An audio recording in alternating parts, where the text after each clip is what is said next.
Hello and good morning from Zaragoza, Spain. And welcome to HIQA, Humans, Human Innovation Questions Answered. And that's the live show I will be doing at 11 o'clock Berlin or Madrid time every Thursday from now on. And today, the topic is all about how not to pitch as a startup. So if you have questions in the live show, or if you have questions in the future recordings when you listen to this or when you watch it on YouTube, please put it into the comments. I will loop it back and I will answer the questions as well in the comments. And of course, if you do this live, I will try to bring them up in the live question. But let's give you a little bit of background. So I have been invited from the Barcelona University to look a little bit and support the startup ecosystem. So I was there and supporting the university in Barcelona, talking to their startups and more looking into getting to know the people and looking into how I can support them going forward with innovation topics. And of course, as well, entrepreneurship. So that was the reason why I was in Barcelona. And in Barcelona, there was the World Mobile Conference, which is one of the biggest mobile conferences for all topics mobile. And it was awesome, and it was a lot of people. I've heard that it was not as big as the other years because of COVID. Obviously, not everyone was willing to travel, but I was there, and as part of the Mobile World Congress, there was a smaller conference which was basically one hall, which was all about startup ecosystems and innovation. And that is called 5 years from now, and some of you might have heard that. So it's basically one huge hall where a lot of people hang out and have stands around startup ecosystems. So it was different pitch stages for startups. It was different corporations who show their accelerator or their startups that are working with them, the startups they are financing. So a lot of good stations. So I was walking around this place, and as part of my learning exercise and as well looking into how can I support the startup ecosystem in Spain and specifically in Barcelona, I was saying I will do something that's maybe not obvious for people who are working in topics like I do, because I don't work too much with startups. But what I did is, as part of the accelerator I'm doing, I was looking at all the different stages and when there are startups pitching, because I've been working with startups before and I've founded a startup myself. So I was looking into how do they pitch and what I can learn from this. And I was astonished how bad it was in most of the cases. So, what I thought about doing this episode today, sharing a little bit of what I think was done wrong, and as well show you a couple of examples. So, what I did, if you are in the video version, I took notes, and I have like 15 of pages of this kind of notes where I documented how they pitched. So I documented the order of how they pitched, and I documented of what I liked, what I didn't like, and what I thought they could have done better. So today you will get a compressed version of this for your opportunity to learn and or doing things better and have a discussion with me. So it's all about this. So this was in the first week of March, so it's a couple of weeks ago, and it was about 50 startups I've watched pitching. So this is now a compressed version of 50 startups, what I've seen. As said, I was completely shocked about the quality of some of the startups pitching. So just give you a little bit a background and context of this. So it was small stages inside of this hall at the World Congress, World Mobile Congress, Mobile World Congress. And as part of this, there was the conference, the 5 years from now conference, different stages inside of this hall where you have like 50 seats to 200 seats. And I was on different stages and was looking into different parts. So it's not all the same accelerators. It's kind of a mix of all of them. So sitting there in the audience, like all others, I was taking notes. So let's go a little bit into this. Common mistakes I have seen. Number one, the startup person who has presented was not in tune with the audience. And I will go back later what that is with the human innovation part. So, not in tune with the audience was a key part where I've seen there's a person that is kind of rattling their presentation and is not connecting with the audience. Super mistake. And I get it when you're a startup founder or a CEO or a business developer inside of a startup, you're kind of focused towards, hey, how do I get funding? How do I sell my product? The difficult part in this setting was that if you're not in tune with the audience, which means, hey, it's like 200 people sitting in front of you and they're all disconnected from you as the speaker. Big mistake from 80% of the startup founders. There have been good examples. I will go in the end of this episode, I will go into the very good examples and even name 2 startups. I have no connection to these startups. I've never talked to them. I have only the name. I've even not looked them up on the website, but these are the 2 startups I remembered and that have stood out for me with their stories and how they did it. So, not in tune with the audience. A key part for me is when you are on stage, and it doesn't matter if you're a startup or in any other stage, you need to connect to your audience. And there are super small tips how you could do this. So, for example, the startup founders went on stage and said, "Hey, this is me. This is who I am." And yes, that's good. But you could ask, like, who's in the audience? Are you investors? Are you corporates? Are you startups? Whatever. So you get a sense of the room. Because what they all did, they pitched towards investors. And I get it because you want to get investments. But if you understand who is sitting in the audience, you could say things differently. So an investor is interested in different things than a corporate investor or a customer or other startup founders. So if you're speaking in front of the audience, you need to understand who you speak and how you speak. So asking this question will enable you to understand and see the room. So you understand, okay, it's 50% of startup founders, it's 80% whatever investors, and it's 20% of corporates or whatever. So if you're able to sense this early on in the beginning and then you know it's investors, then you can do the investors pitch. But if you understand it's only 2% of investors and the rest is companies who might be interested in buying your service, if you're a B2B startup, you could pitch that in a completely different way. And I think that was a missing point for a lot of startups in that conference. Next point, not a strong call to action. I was stunned on the call to action. It was a conference, so it was a huge buzzing space, and you have the possibility to reach people in a very easy way. The common call to action was, hey, come to our stand. It's at this and this place.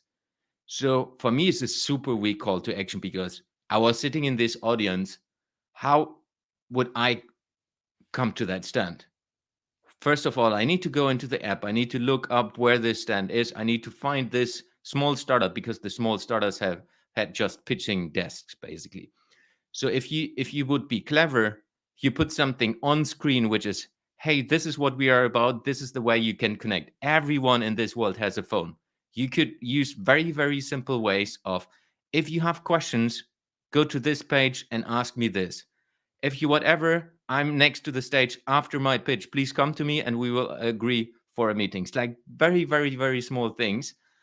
And it's not about the question of coming to our stand. I get that, but it's more about how can you make that more probable that the person is coming to that stand.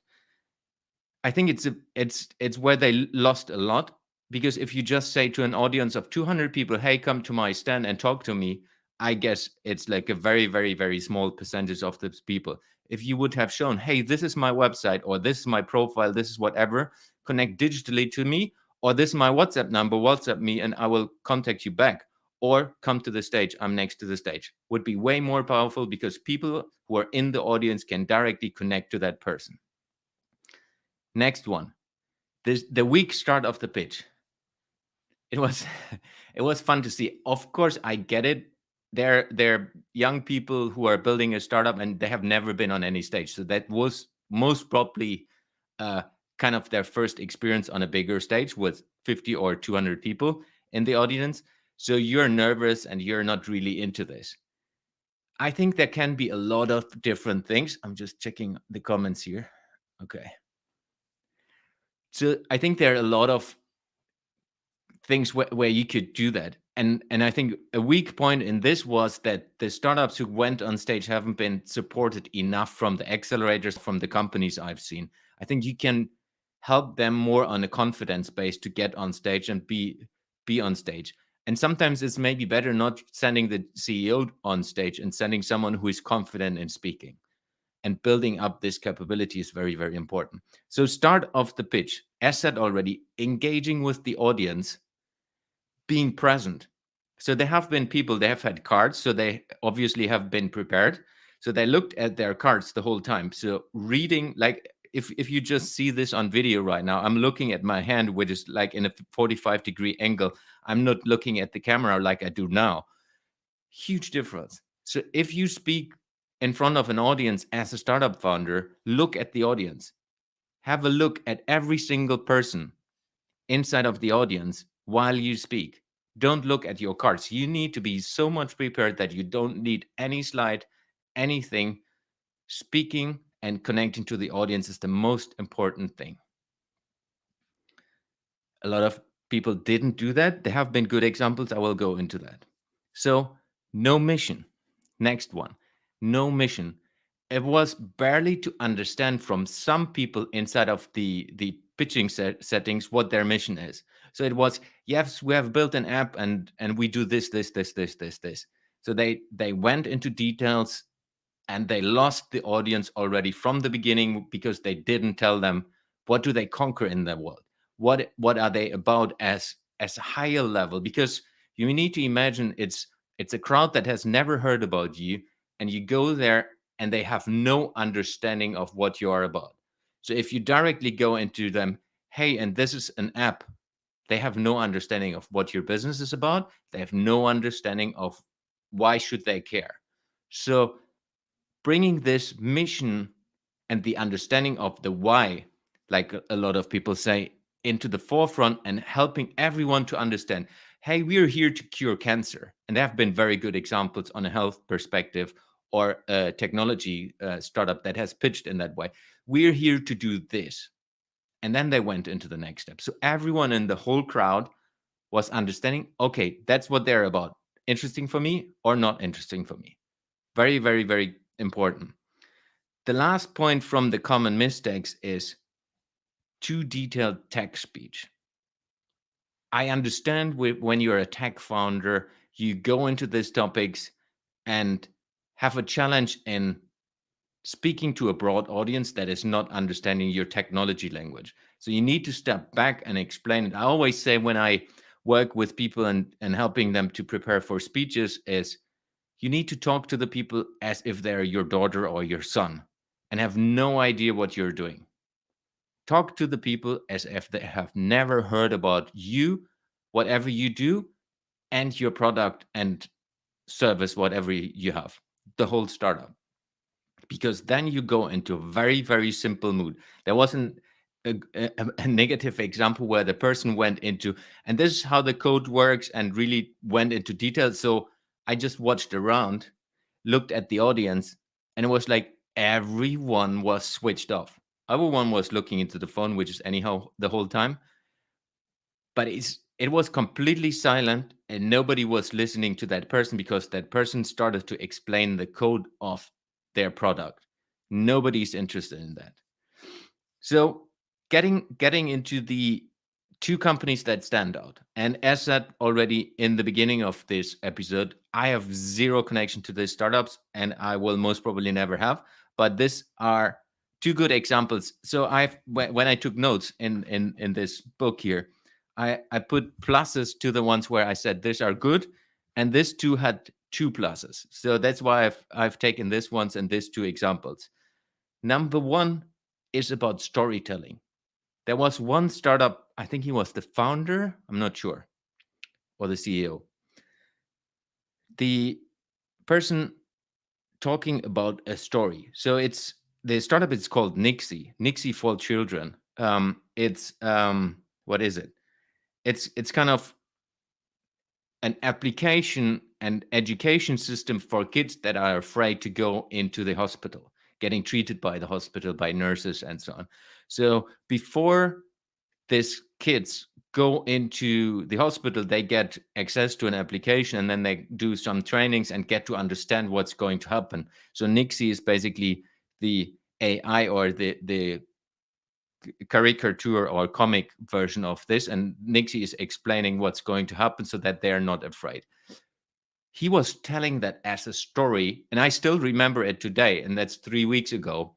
I have listened to, as I said, plus 50 startups, and this one I still remember the story. Very powerful, very good told, and I think that was a very good example. If we go into how they did this, so from an order perspective, they started with the vision. So, or he started with the vision. He started vision what it is about, what do they want to do. And it was all about, hey, kids are afraid in going into hospital. How do we solve this? So that's our mission. And I'm repeating that as I remember because I just wrote down vision. Then they went into the problem statement, and then they explained the story inside the how. So the whole how was the story of how do they do this? How do they help kids? They have shown pictures, or he showed pictures, he showed the person, and he linked that to the story so that people understand it. Very, very powerful. And then they went into the more pitch part, which is, hey, this is what we want to do going forward. This is our plan. This is our team. And that's what we need to go forward. So weak call to action, by the way. Still, I have written down weak call to action. It was again please visit our stand.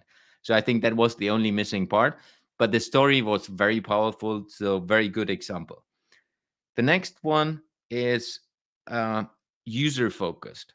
So that was a B2B startup which is all about events and recording events as a group, and it is called ITZY Recording, EZE Recording. You can Google it if you're interested, and I will try to find them and put them as well into the links further down. Maybe tag them later on when I'm posting something. So very good presentation, and it was about the user. So it's an application that helps users of an event take videos and do this as a group. So you can combine the different videos and you get all the videos from the others. Very, very smart technology and very smart startup, or at least solution. So what was interesting, that it's a B2B startup, but he focused on telling the story of the people in the audience and taking the mobile phone and taking the video. So he took the people from the audience and shared it through how the story of that person, like the user, and how that works. Remember, it's a B2B startup, so they're not selling the application to the individual user. They are selling the application and the whole setup, including video camera capturing and all of it, to huge events. Very clever done with the user focus and telling the story so that, and as well in a simple language that everyone in the whole audience was understanding it. Very good example. If we go to this, guys, so order of their pitch was, let me check. I'm not looking into the camera. I get it, but I need to read. So they started with the problem. The problem, then they went into what are they doing, and then they went into the why. Then they went into how the user.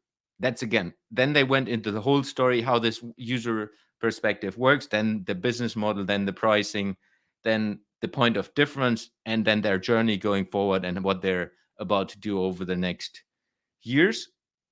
And their call to action in this case was, hey, we're looking for investment. And I think he mentioned a specific number. I didn't put the numbers down, but different call to action than the others. The others have all said, or most of them said, at least when I'm just looking at my notes here, visit our stand.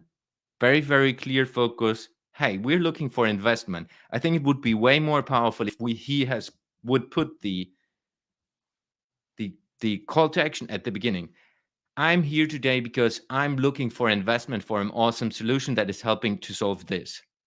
So everyone in the whole audience knows, okay, this guy is about investment. And I guess everyone was about investment, but I think it would be way more smarter if he would have done it like this. So going into this, user focused and easy recording was the startup. I think it was very, very smart. Conclusion of all of this to get slowly to the end, and why I connect this to human innovation questions answered. I will do this more and more often, not all about startups. This is just the first thing where I've had something very concrete. I'm gathering questions. So if you have questions about any topics about innovation or human and leadership, please send them to me. Send it to the email Jens. No, send it to the email contact@heitlandinnovation.com. That's the easiest. Or put it into the comments and I will pick them up and bring them into the next shows.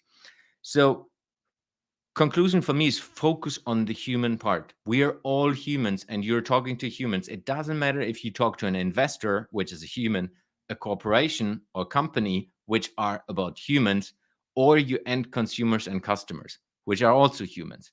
So focus on connecting to the audience. Even if you are in a small room and pitching to, let's say, 5 investors, to a board of investors, to company, whatever, focus on the audience. Understand who is in the audience, understand who are they. If you go into a pitching session where you say this is a venture capital company, you need to understand who is in the room before you go into the room. You need to understand what they're about, what they like, what they dislike. You can see everything in this time on social media.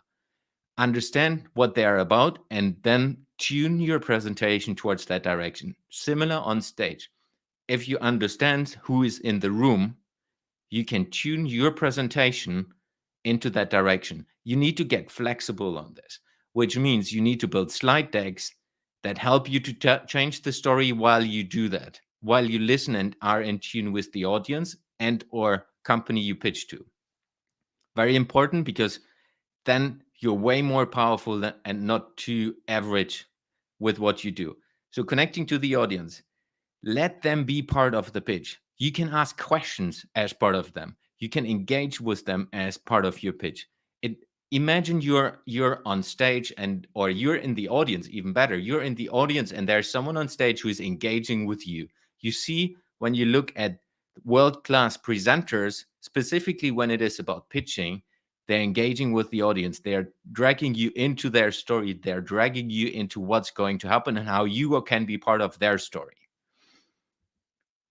Story, next one. Tell the story. We're all humans. We all are connected to businesses and we like human stories and experiences. So if you have the possibility, I think you should have, there's no question, to connect it to a human experience of whatever you are doing. You can be a tech or a scientific project or startup. Take it to the human level and get people understanding what you're doing in a very, very, very simple way. Focus on the human experience of the users and customers, like Easy Recording. They have told the story based on the person interacting with their product, not about the B2B relationship. So very important, tell the stories around the users and bring them into the conversation. That's it. So this was the episode around how not to pitch, and it's all from the Barcelona Mobile World Congress and 5 years from now. If you have more questions, please put them into the comments wherever you watch this or listen to this on the recordings. The next week, which is, what is the date next week? Let me check. Next week should be, so today's the 17th of March 2022. Next week is 24th of March 2022. I will go into processes over people. Topic next week is processes over people. 11 o'clock a.m. German or Berlin, Madrid time zone, which is CET time zone. Thank you for listening and thank you very much for tuning into the live show. I've seen a lot of comments. I will take them on later because some of them haven't been obvious to bring them in. So if you have questions, if you want to get feedback or give me feedback on any topics I've discussed today, please contact me. I'm happy to come back to you. Thank you very much for today and see you next week.